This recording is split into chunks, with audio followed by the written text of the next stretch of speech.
Light and love, everybody.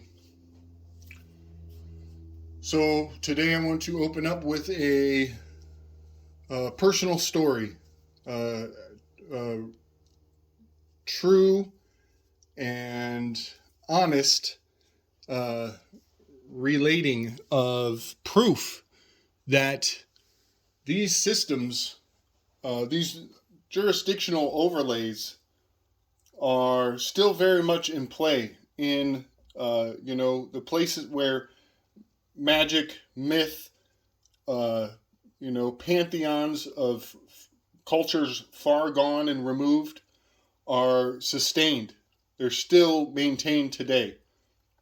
And uh, everything about the struggle of our ancestors, the conquering of entire civilizations is still sustained systematically to this day.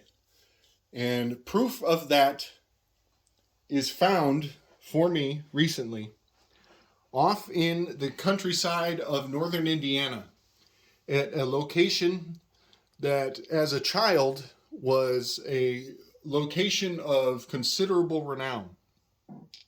There was a place called the Slaughterhouse. And the Slaughterhouse was living in infamy in the minds of the masses in my area, as the farmers of the region would all bring their cattle to this one location to be slaughtered.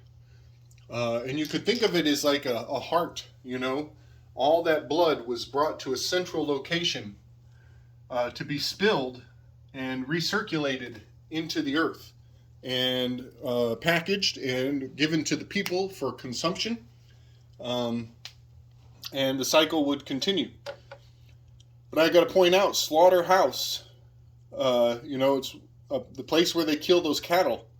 The name of it is a pentagram. You get slaughter, you drop that S, you get laughter. Pretty creepy, just pretty damn creepy. The hyena, the jackal-headed god, laughter, and house is a pentagram. It's five-sided. It's not a very good pentagram, but you get my point. A five-sided shape. That's a house. So slaughterhouse, we are talking about the domain of Annubis, the jackal-headed god.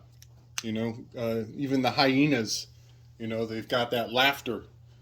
So that's not the end of the story. That's not the proof positive that these old spiritual concepts are still living in our consciousness and flaunted in front of us. To some degree, you can almost say the language of the muse is steering these words. The collective was inspired to call it this. And when you look underneath what we're actually saying, a truer jurisdiction shines through.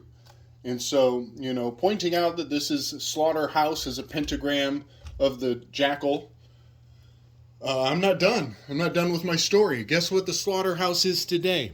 Guess what they've converted it into? When I was a kid, on Halloween, on Halloween in the fall, you would get dared to go into the slaughterhouse with no flashlight. And I went in there. I did it. I looked around, scared the shit out of myself, felt that energy, and everywhere I looked, I saw this. I saw the pentagram, the house, the the Beth, it was very profound. And guess what it is today? Guess what they turned the slaughterhouse into?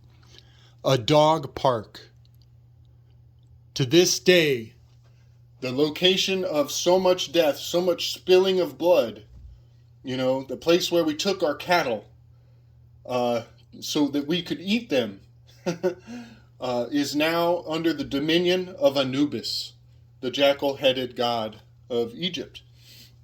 And the reason that I believe this, this is proof positive that there are spiritual systems being utilized, being functionally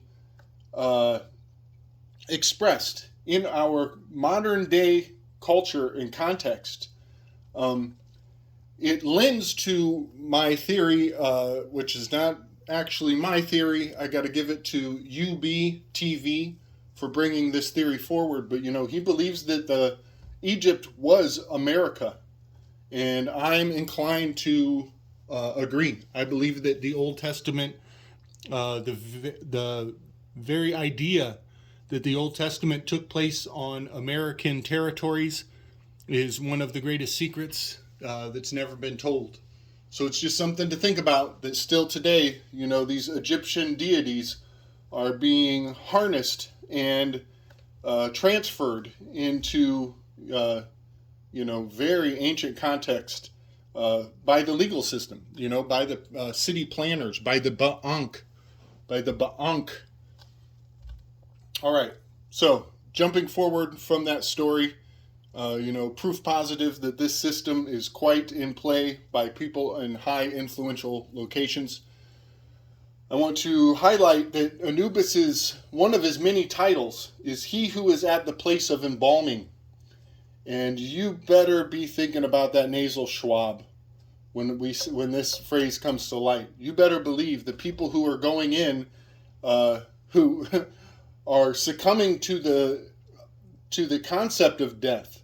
They're already conquered. And they're going in just by the threat in subjecting themselves to the jurisdiction of Annubis. This is more corporate personhood. This is more corporation. This is the Jolly Roger. They float that flag on the horizon, and you consider yourself dead already, and you're prone to surrender. So, the nasal swab, everybody says they lost their sense of smell. Is it because the nasal swab has a preservative to, keep your little sacrificial flesh sustained? Could there be formaldehyde on the tip of that thing? Because that's what the place of embalming uses to preserve your flesh. Also salt. Na. Here we go with Na, the pillar of salt. Lot's wife didn't have a name. She didn't have a name. She was much like an animal. She was obedient to her instincts. She was disobedient to the commands of the Lord. And she lost. She became lost in time. Frozen in time, but a lost icon. And, she, to some degree,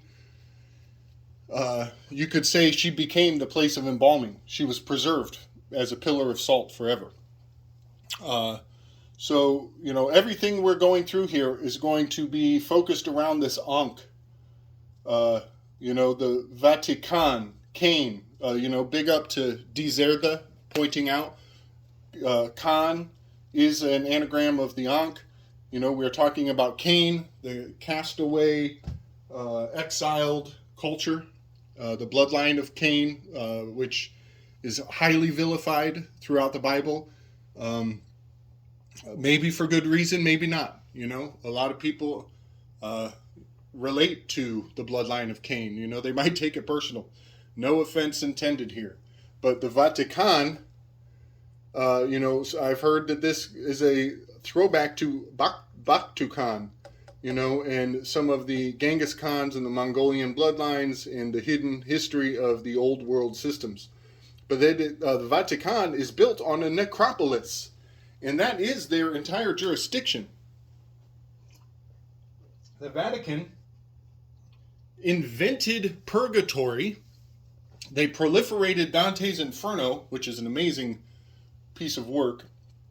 They proliferated it to put the concept in your head that when you die, when your loved ones die, they may need consideration still. They may need a mediator to preserve their place of embalming And the Vatican can charge top dollar. The monks were banking on the dead, corp oration, the corp pyration. They were pirating the dead.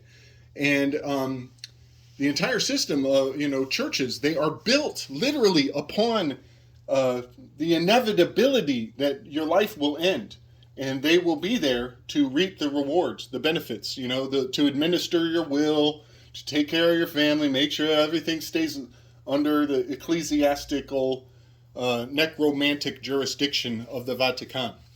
So much to think about, that Jolly Roger, the Vatican on top of the necropolis, and the entire aspect of, how Annubis and Cain are being evoked by these concepts. So I just, this is from old work that I've done, but, Cain, the canines, there it is, that dog park, that's a 11 and a 9. Some people know what I'm getting at there. But the Vatican and Rome was established by two brothers. There's always twins in the creation myths, even in Native American mythology, Egyptian mythology. The twins is a long-running theme, but I'll just point out that is an 18 and an 18. That's a 9 and a 9. 18 is the moon card. Remus was the brother who lost. Romulus rose to power. Crow 777 pointed out Remus is Sumer in reverse. May have much to do with the Batukan, the samurai, the Sumerians. The old world system is sustained in the code of myth. So I'm not going to go too far into that. I just want to point out that we are talking about old world cultures conquering one another. Even in our lexicon, there is they have this adversarial dynamic, and that is part of casting out an entire culture. The Sumerians went on to become the samurai, going east from the Middle East. So moving forward, I was watching Weaving Spiders from a couple weeks ago, and it's part of what inspired this entire board when they pointed out Diana. Tom Carberry, big love, man. Thanks for getting at me and giving me some feedback on my previous videos. I'm absolutely elated that you're even watching my work here.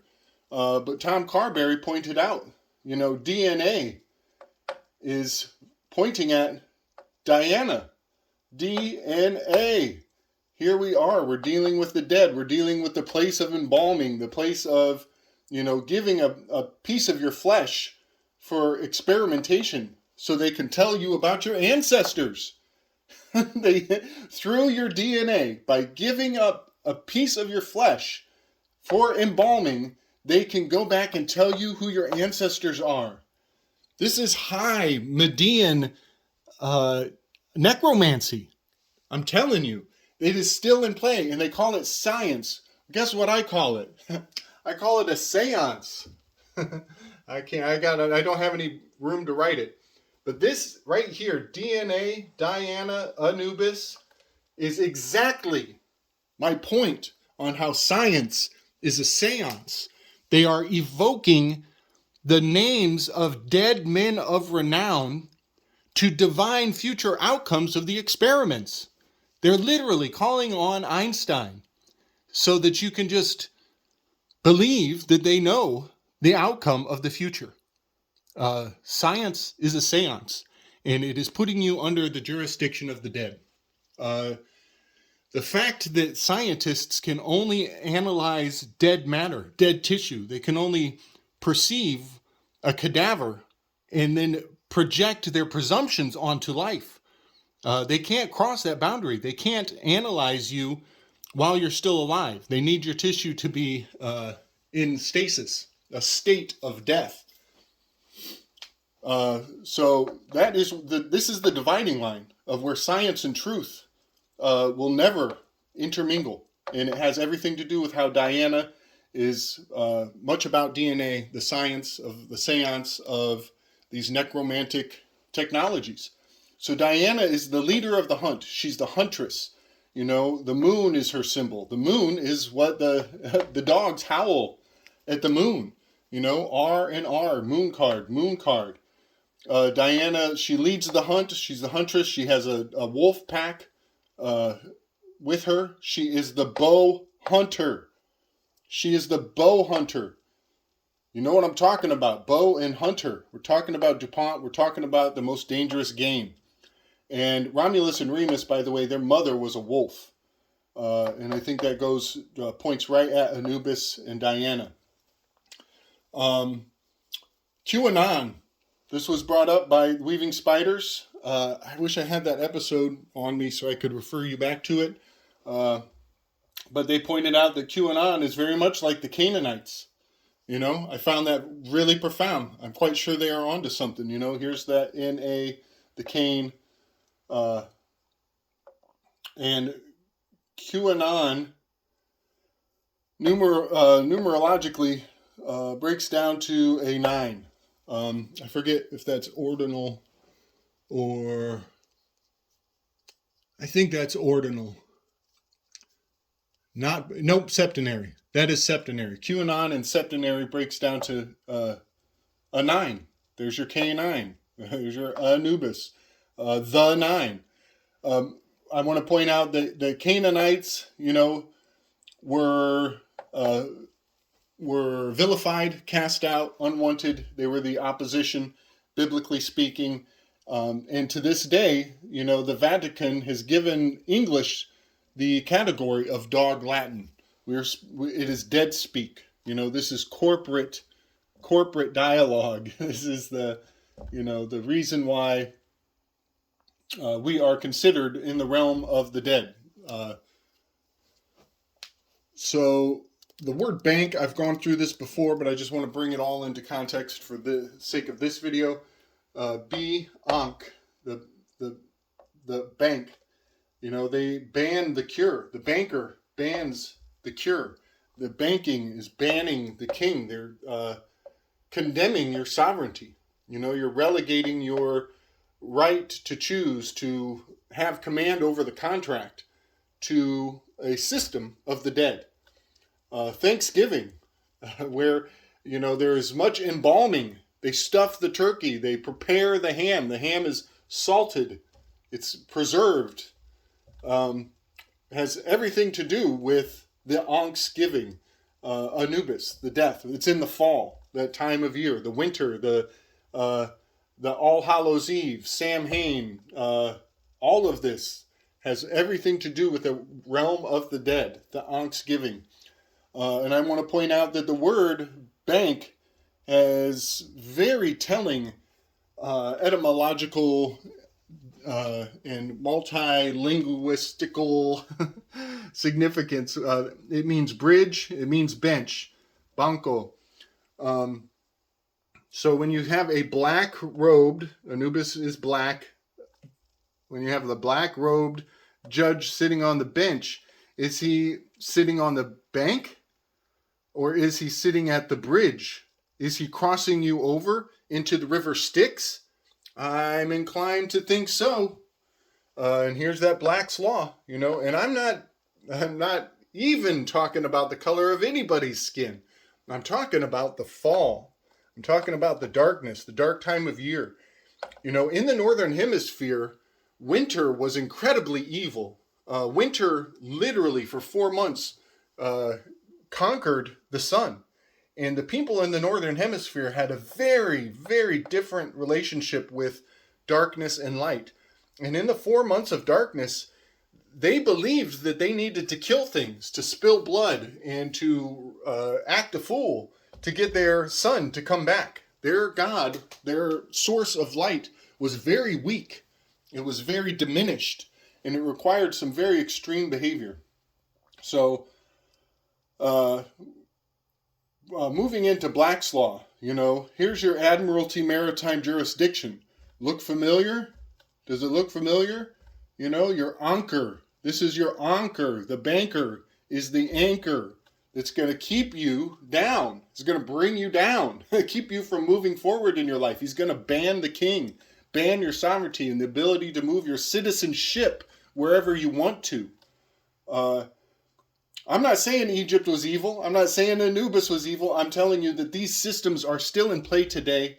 They are a spiritual overlay of the legal realms of Black's law and the jurisdiction of the corporations. So in Black's law, they define a form. Hey, fill out this form for me. You're being told to give life to a graven image, to give raise to a graven image. A form is a skeleton, and you are giving substance to that skeleton. And with that in mind, you are doing a very unchristian act. You are dealing in the dead. And the Nazarenes, it means the unshorn. One of their rules was that they do not cut their hair. They keep their hair. And another one of their rules to live by, was to leave the dead for the dead, And I do believe that when you fill out a form for the government, you are entering into their Black's Law Annubis Corporation realm of the dead. And you might as well just give up. A lot of people say make your own forms. Bring common law. Bring that handwritten, living word. Give life to the word with your own hand. Do not let them do it for you, because you are succumbing to the Jolly Roger. Real quick point, consent. That's what this is all about. When you go in and give life to that skeleton, you're giving them your consent. Cain was sent out into the world. And even the scent of Cain's offering was vegetables. And that scent offended the Lord. The scent of Cain offended the Lord. It was Abel's offering that made the Lord happy. And so Cain was cast out after, after he broke the law, after he transgressed. Well, I just want to point out that Con is 365. C-O-N is 365 in ordinal, reduced. And is that right? 3, 6.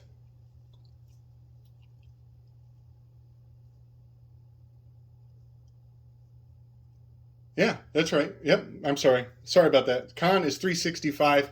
You might notice the calendar in there, that the Chaldeans gave us the calendar. But I want to come back to 365 in just a second. It is a very obvious, as soon as you hear that, you think of the days of the year. But I'm going to give it another context. So real quick, from Weaving Spiders, they pointed out that royal is the reverse of lawyer. And here, my point exactly is that when you take on a lawyer, you are giving up sovereignty. You are no longer royal. They are reversing your royalty, and you are entering into the realm of the dead. And a king cannot come into the world of the dead.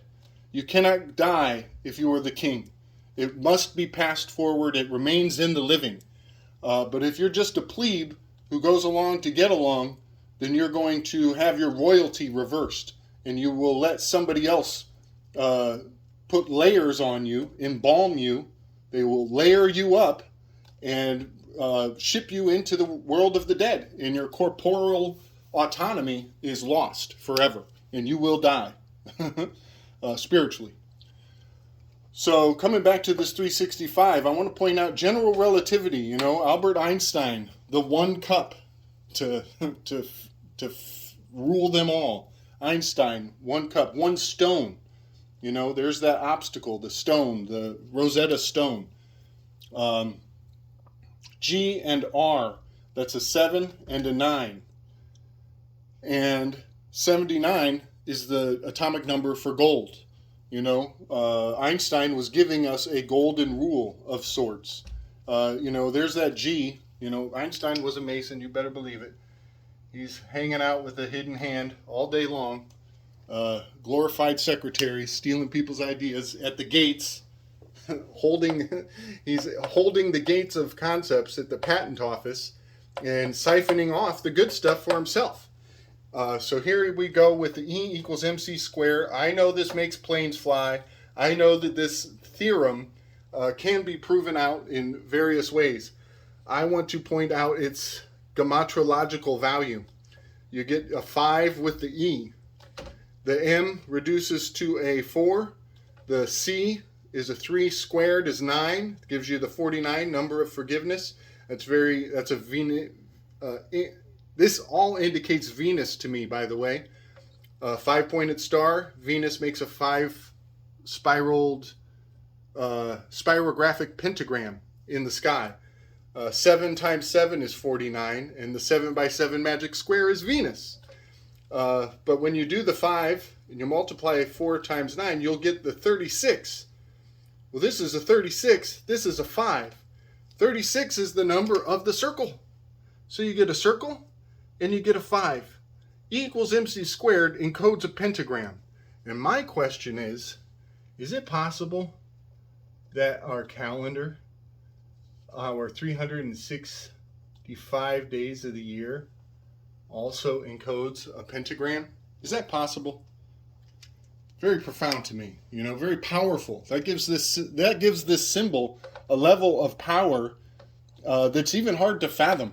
It's even hard to fathom what degree of truth this seal holds, and its relationship to very powerful, influential systems, people in control of the realm of the jurisdictions that we are privy to, and all pointing back to, Annubis, the Ankh, the bank, and general relativity. My last point, I guess I missed this little nuanced little quadrant here. Many locations on this earth are still, by name, relegated to this Ankh. They are relegated to the Cain, to the bloodline of Cain. And they're territorial, they're jurisdictional. And once upon in historical context, these were considered enemies to England. These were lands that needed conquering. They needed to send out their soldiers to conquer and vanquish the people of this land and appropriate their mythology and the technology of their connection to the earth. This is the bridge between the living and the dead, and it has been appropriated, to say the least. So Canadians, American, Mexican, African, all very dark-skinned people who have been, shall we say, scripted, prescribed into that role of those who are in exile. So that's the end of this video. I'm sorry it went so long. I hope you are still with me. And I want to close off with, some white pilling. I know there it is, that black pill. What? Why's it got to be a black pill? Because Annubis. Because of Annubis. Because of the fall. The fall time of year. See my previous videos for why it has to be black. So let's do a little white pill here. I want to point out how, one of the most poignant expressions of life that I have ever experienced was the moment that I heard the Las Vegas shooting. I was not expecting it. I was hanging out with some friends in a very lively setting, and somebody in the room just pressed play on their phone, and all of a sudden I heard the screams of terror and the bullets, the machine guns, plural, multiple guns firing and I knew what I was hearing instantly, and I had a very visceral response. You could say I left my body for a moment, and my shadow stepped in, and a lot of fear filled me. And let's just say I drank decaf for 2 days after. But something very profound came through in that moment of darkness. In that horrifying expression of polyvagal response to the Vegas shooting. That nerve is the most understood of all the human brain, is the vagal nerve. There is quite a bit to learn about that, having much to do with that dead. How science is a seance, and how they are controlling the dead by just threatening us with fear and death, and the sounds of it with those machine guns in the background. So what I realized was witnessing death, even the theatrics of death, brought me closer to life. It made me into a child. I felt like a baby. I literally evacuated myself. Not to say I shat my pants, but I am saying that I was rendered to childlike stasis, and it was very uncomfortable. I was not sure what to do with the energy, and when everything settled back in again, I was much like a newborn, and I had a new level of faith and a new appreciation for the fact that I was alive. I do believe that the threat of death is used in initiation. This is the skull and bones, and putting people in caskets, and having them purge their confessions during humiliation. These things put you into a state of innocence, and it is a very profound, spiritually altering process.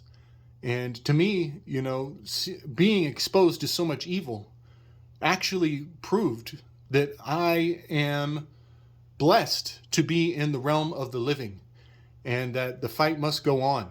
And there is much power in knowing that this threat is false. It's empty. It has no meaning. It has no place in the world of the living. And right there is where the seance of science can go straight to hell. And we are walking in the true experience of the moment.